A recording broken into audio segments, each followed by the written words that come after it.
에레미야 6장 16절부터 마지막 절 30절까지입니다. 이제 오늘 말씀은 어제 말씀에 이어서 어제 말씀은 평강이 없는 이유를 이야기를 했어요. 그리고 오늘 본문 16, 17절은 하나님의 충고와 그들의 반응, 대답으로 시작을 합니다. 그리고 18절 이하의 그러므로로 이어져서 27절 이하의 마무리를 하는, 그러니까 오늘 말씀의 문단이 16, 17절, 18절로 21절, 그리고 22절서부터 26절까지 마지막 27절 이하 이렇게 문단으로 나누어지고 있어요. 먼저 16절, 17절을 보시면 여호와께서 말씀을 하십니다. 일종의 충고를 하는 거죠. 너희는 길에 서서 보며 옛적 길 곧 선한 길이 어디인지 알아보고, 매일 성경 그 오늘 본문 제목을 옛적 길 선한 길로 가라 이렇게 잡은 것이 바로 이 구절에서 나온 거죠. 옛적 길 곧 선한 길, 그러니까 옛적 길이 선한 길인데 이 말은 오해하면 안 되는 것이 옛적 길은 다 선하다 이건 아닙니다. 여기서 말하는 옛적 길이라는 것은 어떤 시절을 이야기를 하는 거겠죠. 그 선한 길로 그것이 어디인지 알아보고 가라. 그럼 길이라는 것은 뭐냐 할 때 뭐 우리가 보통 말하는 도로, 신장로, 고속도로 같은 이런 길을 말하는 것은 아니에요. 이 길은 개인적으로는 그 사람의 행위, 인생길, 삶 이런 것을 말을 하는 거고, 국가적으로도 그 이스라엘이라는 국가가 걸어온 옛적 길, 그 선한 길이 이스라엘이 개인이 아니라 이 민족으로 태어난 것이 출애굽기잖아요. 그 출애굽 이후 지금 에레미야 시대에 유다가 멸망할 때까지 선한 길을 걸어왔던 적이 언제였나요? 그 길을 봐라. 그것이 어디인지를 알아봐라 그래요. 그리고 그 길로 가라는, 그리로. 그러면 너희 심령이 평강을 얻으리라. 아마도 지금 하나님께서는 이 말씀을 통하여서 이 옛적 길이라는 것이 무슨 그냥 무조건 과거는 좋은 것이요 하는 그런 걸 말하는 것이 아닌 것이 분명하고요. 율법, 하나님의 율법을 받고 언약을 했던 그 시내산에서 출애굽을 했던 그 시절을 말할 수도 있고요. 또 꼭 어떤 한 시대가 아니더라도 하나님의 율법을 잘 지키고 순종하고 선지자들이나 지도자들이 바른 길을 가며 그 뒤를 따라갔던 그런 어떤 시절을 여기에다가 그냥 다 옛적 길, 선한 길이라고 표현을 했을 수도 있어요. 어쨌든 그것이 한 시대든 아니면은 전체를 통틀어서 그런 어떤 하나님을 순종하던 시절을 가리키던 간에 핵심은 하나님과 하나님의 말씀에 순종하며 하나님의 언약 백성으로서 제대로 살던 그런 시절을 말하는 거겠죠. 근데 그리로, 그게 언제인지 어디인지 알아보고 그리로 가라. 금방도 제가 여러 번 한 두 번 말을 한 것처럼 옛적 길은 다 선한 거는 아니에요. 예를 들면 우리나라의 옛적 길은 다 선한가요? 조선 시대는 선했나요? 고려 시대는, 신라 시대는 선했을까요? 아니죠. 뭐 조선 시대 사극 같은 거 보면은 다 이쁜 옷 입고 이쁜 애들이 나와가지고 말도 그렇게 오지만 이쁜 옷 입고 살았던 사람이 우리나라 전 국민에 몇 명이나 됐을까요?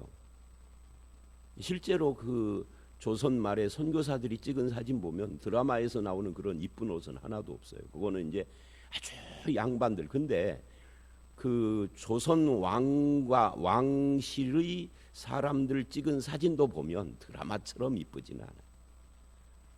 그냥 지금 입장에서 보면 되게 촌스럽게 생겼어요. 지금의 옷으로 만들어 놓고 화장하고 꾸며 놓고 뭐 세트 꾸미고 그래서 그러지 그렇지 않아요. 아니 그럼 옷 옷과 복장과 이런 것만이 아니라 사람들은 그때는 아니죠. 오죽하면은 임꺽정이니 홍길동이니 하는 이런 것들이 소설로 유행을 했겠어요. 그만큼 살기가 지금보다 아마 지금보다 그때는 1000배가 더 힘들었을 거예요. 서민들은. 차라리 그때 안 태어났어야지. 지금은 노력하면 그래도 뭔가 좀 개선이 돼. 그때는 그냥 쌍놈으로 태어나면 죽을 때까지 자손 대대로 쌍놈이에요. 양반 지나가면 허리 숙여야 되고 관리 지나가면 땅에 엎드리고. 저는 그때 만약에 내가 태어났다면 못 살 것 같아요. 그러니까 옛날은 다 선한 것이 이것도 잘못된 거고, 옛날은 그럼 다 악하냐 하면은 그것도 아니고, 지금 여기서는 옛적 길 중에 선한 길을 걸어왔던 그 시절, 그게 출애굽 언약을 하던 그 시내산에서 언약하던 그때 일지, 뭐 그것을 확실하게 특정을 짓지는 않지만 하나님의 선지자들의 말씀을 잘 듣던 그런 시대, 뭐 사무엘 시대일 수도 있고 다윗 시대일 수도 있는 거죠. 뭐 사사기에 타락하였다가 돌아서서 선한 사사들이 통치하던 그런 시대일 수도 있는데, 중요한 핵심은 뭐냐면 하나님의 말씀을 순종하던 그런 시대를 말하는 것입니다. 그래서 그들의 인생길과 국가적인 이 민족 전체의 그 어떤 그 방향이 하나님과 잘 바른 관계를 맺고 가는, 하나님과 바른 관계는 항상 율법, 즉 하나님의 말씀의 순종이니까요. 그런 시절로 가라, 그리로 가라. 그러면 심령이 평강을 얻으리라. 그러면 네가 부자가 되리라가 아니라 심령이 평강을 얻으리라. 그런데 저들은 뭐라고 대답해요? 우리는 그리로 가지 않겠노라. 왜 그리로 가지 않겠다고 할까요? 글쎄요, 여기서는 그 설명을 하지는 않아요. 그런데 저들은 어제 말씀 14절에서 보는 것처럼 평강하다 평강하다 평강하다 하는데 평강이 없어요. 저들은 거짓 평강에 익숙해진 사람들이에요. 하나님의 말씀에 순종하여 하나님과 바른 관계를 맺는 데서 오는 평강을 알지 못해요. 그러니까 그런 것에 대해서 별 관심이 없는 거죠. 그 평강이 뭔데? 그 평강 속에 부자됨이 있냐? 거기에 건강이 있냐? 장수의 복이 있냐? 아니, 그게 아니고 하나님과의 관계에서 나오는 평강이야. 별 관심이 없어. 그런 것에 대해서 복 받아라 해야만 관심이 있는 거죠. 그래서 저들은 그리로 가지 않겠다고 해요. 결국 이 말은 하나님의 말씀에 관심도 없고 순종도 하지 않겠다라는 것과 똑같은 거죠. 또 17절, 내가 너희 위에 파수꾼을 세웠으니 나팔 소리를 들으라. 나팔 소리가, 이때의 나팔 소리가 여러 종류가 있어요, 구약에. 근데 여기서의 나팔 소리는 경고의 나팔이죠. 그 경고의 나팔이 뭐죠? 실제로 나팔을 뚜뚜뚜뚜 부는 것은 아니에요. 선지자들을 보내서, 여기 파수꾼은 선지자예요. 여기 선지자들이 부는 나팔 소리는 뭐예요? 말씀입니다.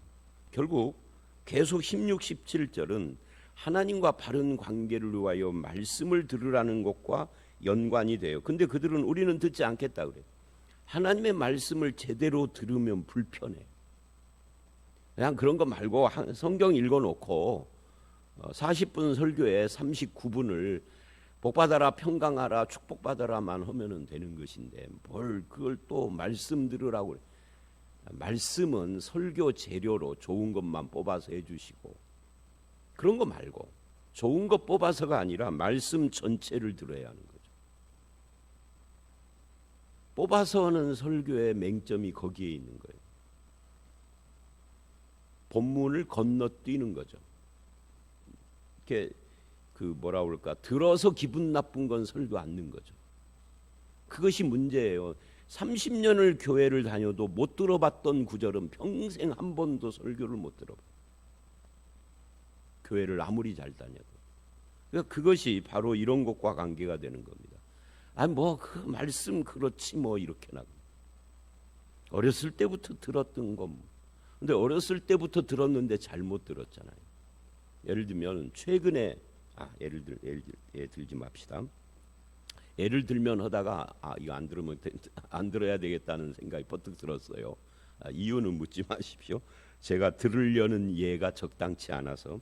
자, 그래서 다시 이야기를 하면 이 16, 17절은 선한 길 옛적 길로 가라 해도 그러면 심령이 평강 얻는다 해도 안 가겠다고 그러고, 파수꾼의 나팔 소리를 들으라 해도 안 듣겠다고 그러고, 결국은 선한 길로 가서 변화된 삶으로 주어지는 평강을 저들은 원치 않아요.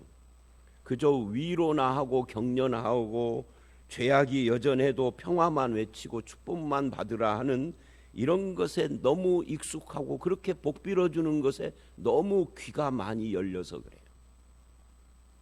이것이 이 당시의 에레미야 시대의 이스라엘, 즉 유다의 문제였다 하는 거죠. 그래서 18절에 그러므로 그러는 거예요. 이 18절로 21절은 18절에 그러므로 21절에 그러므로 해서 이 16, 17절의 결과를 이야기해 주는 겁니다.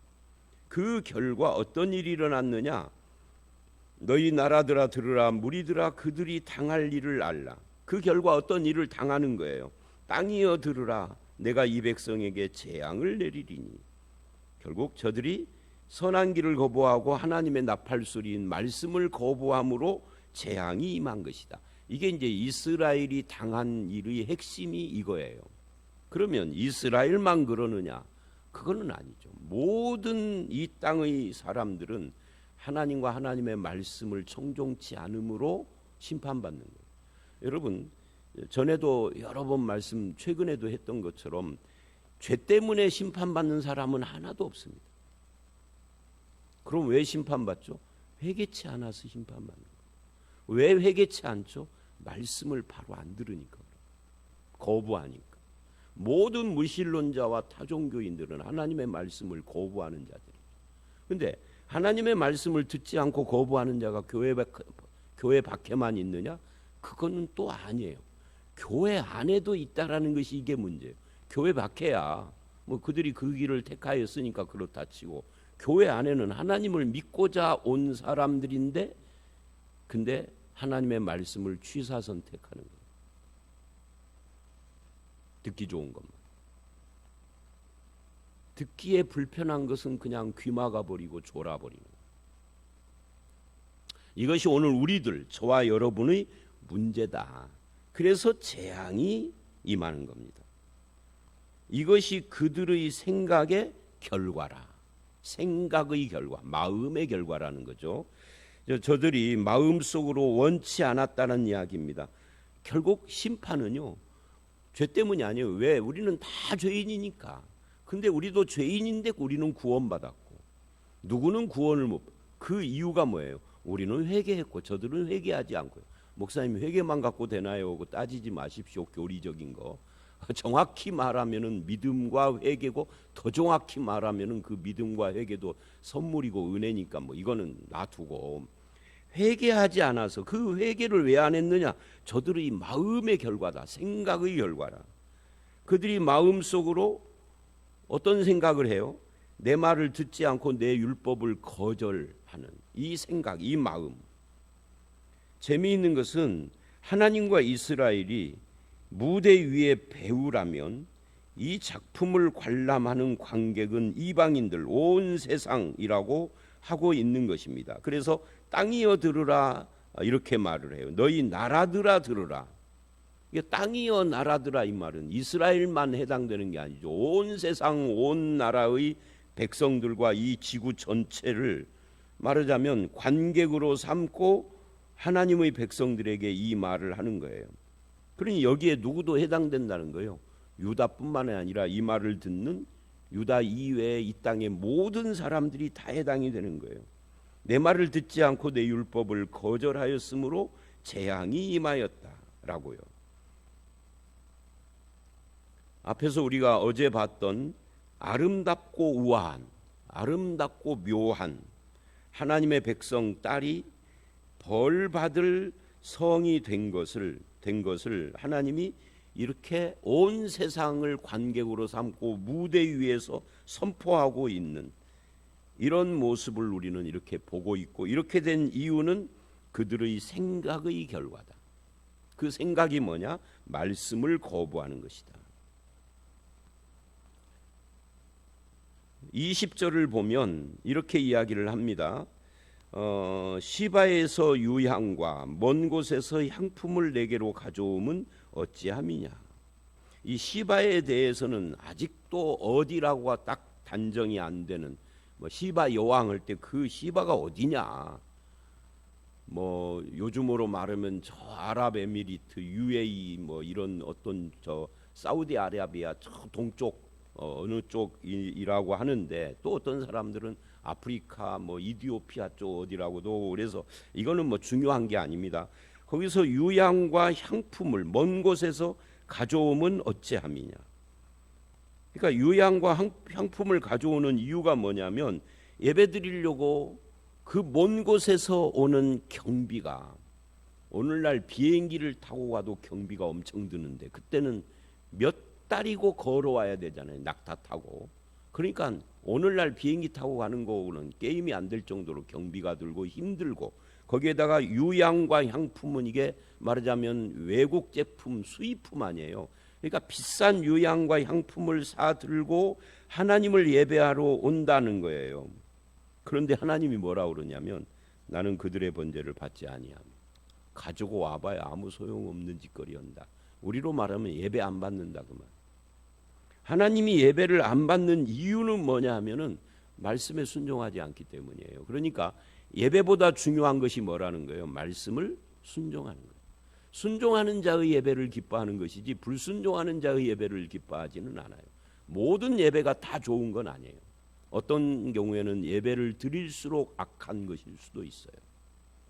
그래서 우리가 하나님과 하나님의 말씀에 순종하는 자로서 예배하는가, 그 순종하는 자라면 예배를 드릴수록 좋은 거죠.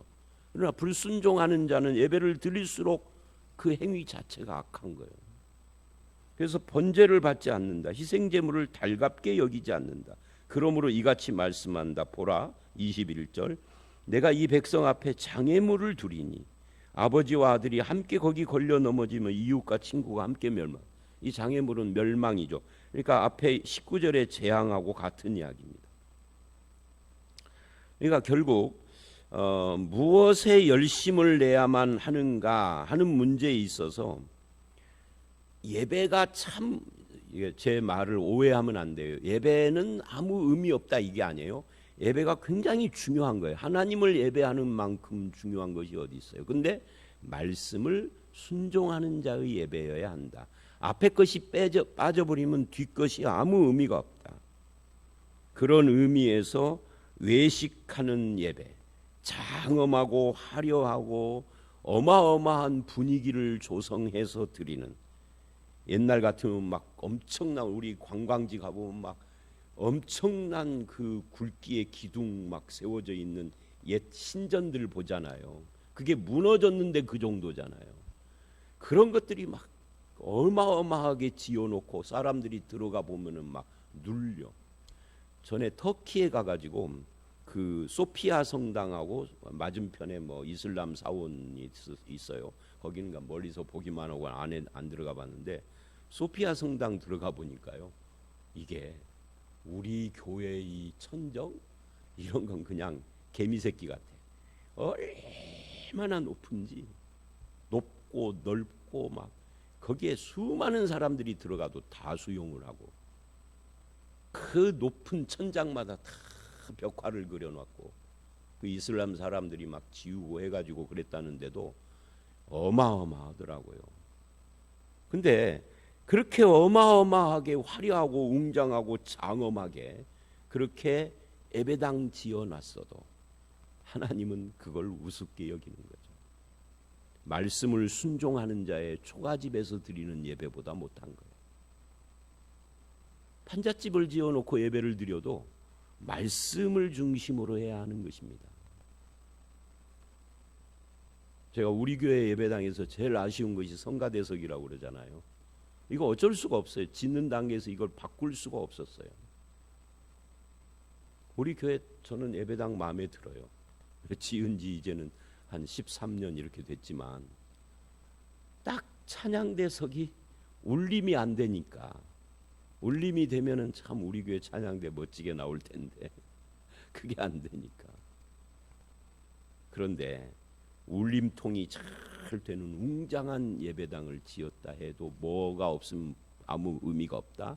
말씀 순종이 없으면 아무 의미가 없다. 하나님의 말씀이 바르게 선포됨이 없으면 그거 다 의미가 없다. 그거 다 쓰레기들이다.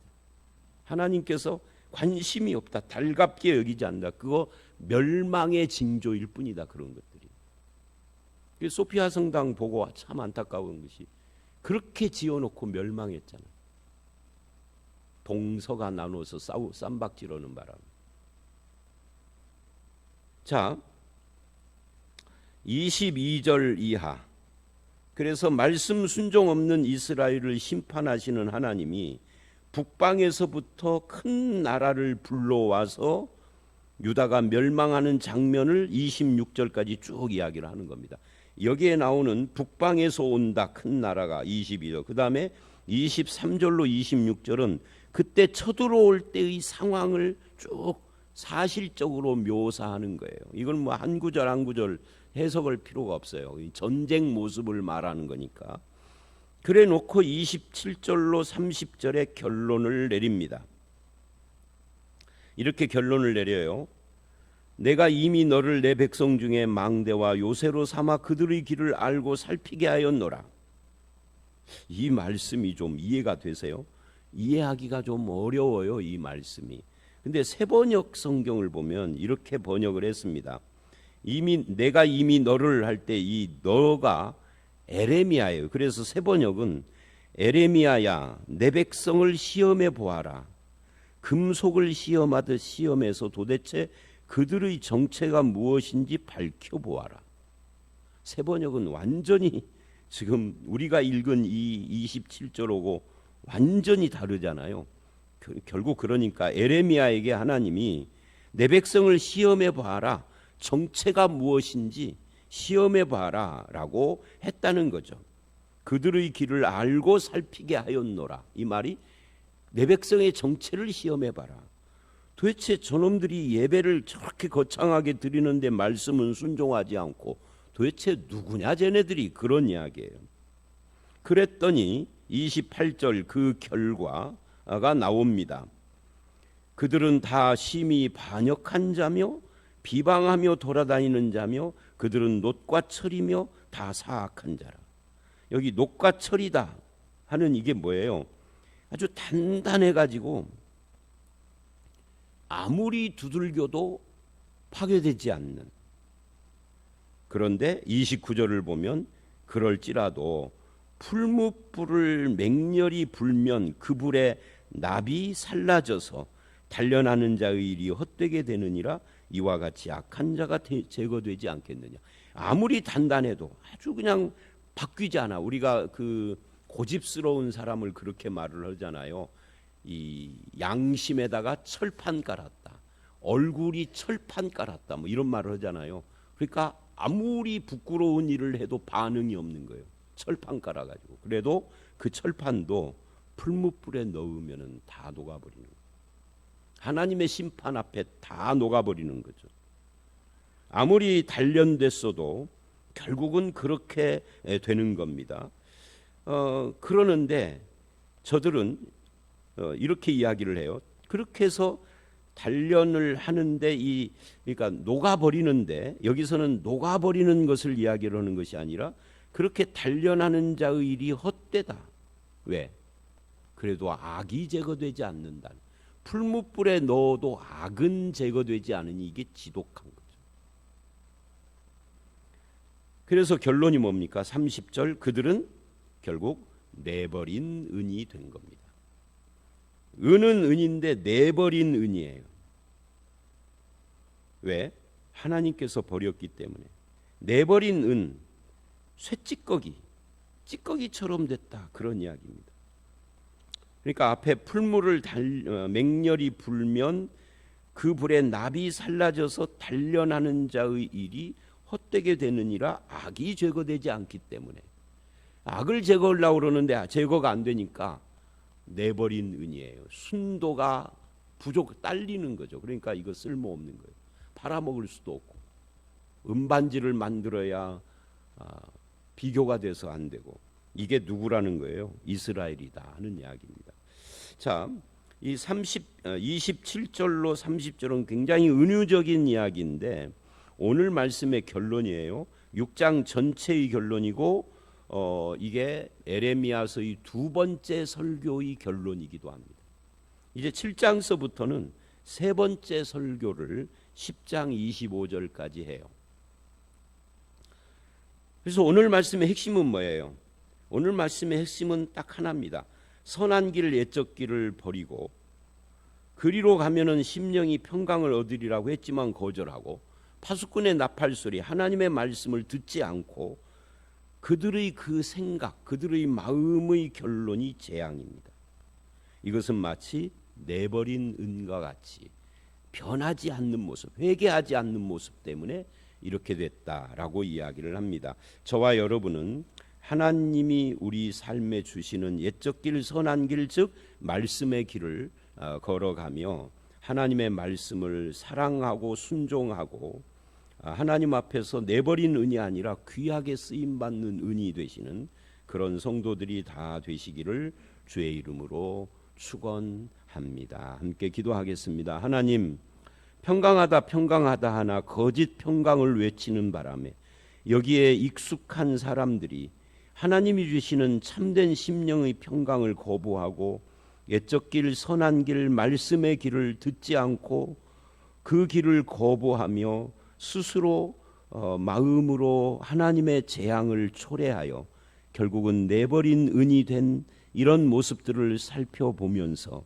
이것이 우리들에게도 있음을 고백합니다. 주님, 말씀을 사모하고 사랑하고 순종하는 것 이외에 다른 길이 없음에도 우리는 다른 길을 찾는 어리석음을 범할 때가 많습니다. 주님, 우리와 함께 하셔서 우리의 마음이 참 길을 따라가게 하시고 하나님의 선한 길, 말씀의 길을 따라가는 것을 즐거워하게 하시고 그 길에서 늘 주님과 동행하며 쓰임받는, 내버린 은이 아니라 쓰임받는 은처럼 살아갈 수 있도록 우리와 함께해 주시옵소서. 예수님 이름으로 기도드려 싸움나이다. 아멘.